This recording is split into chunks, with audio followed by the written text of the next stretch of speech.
Au Bridge Club de Martigues, vous entrez dans un univers où chaque carte est une invitation à la bonne humeur, à la stratégie et surtout à la convivialité. Depuis plus de 40 ans, ce club est le cœur vivant des passionnés du Sud. Daniel Rose a ce talent unique. Il transforme chaque règle en atout, chaque difficulté en levée gagnante. Le principe, c'est pas d'être hermétique et de pouvoir au contraire faire participer. Il n'y a jamais, ça on leur a expliqué, il n'y a jamais de mauvaises questions. Il n'y a pas de questions idiotes. Il y a toujours un intérêt à s'interroger. Donc nous, en tant qu'enseignants, on leur donne les meilleures réponses possibles.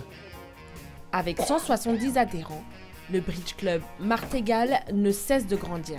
C'est simple, vous venez pour apprendre et vous restez pour les rencontres.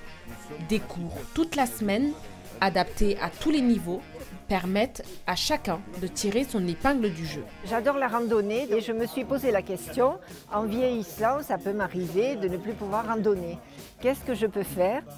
Et pour quelle raison? Je me suis dirigée spontanément vers le bridge. Je n'ai personne qui joue au bridge dans ma famille. J'ai téléphoné ici au club.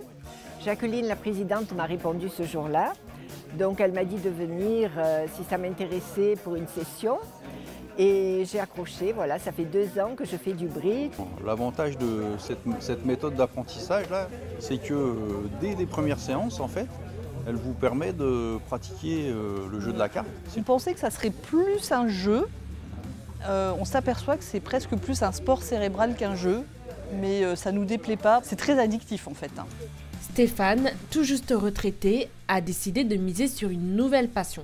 Et pour ça, il pourra compter sur Jacqueline, la présidente du club. J'essaie de lui expliquer les ouvertures, combien il faut de points, le b.a.-ba, disons, du bridge. Je passe souvent derrière quelqu'un, je regarde un peu comment il joue, il m'explique un peu ce qu'il va mettre comme carte. Et donc j'essaie un peu de suivre avec ma petite expérience, on va dire. Après les cours et quelques donnes, les tables se transforment en festin et chacun apporte sa spécialité et aussi sa bonne humeur. Hey, je t'ai pas vu, moi je le volais. On joue et après, quand on se retrouve autour du buffet, bon, on discute bridge, mais on discute aussi de notre vie et ça nous permet aussi un rapprochement entre nous. On a presque l'impression, c'est vrai, de retourner en enfance. Et c'est ça qui est bien aussi. Parce que si on a des soucis, ben voilà, on les oublie. Le bridge, d'accord, c'est sérieux, mais il faut quand même que ce soit festif. Il y a beaucoup de gens qui me disent, tu vois, le club, c'est notre deuxième famille. Débutant ou expérimenté, au club de Martigues, on repart toujours content et parfois avec une bonne idée de recette à reproduire à la maison.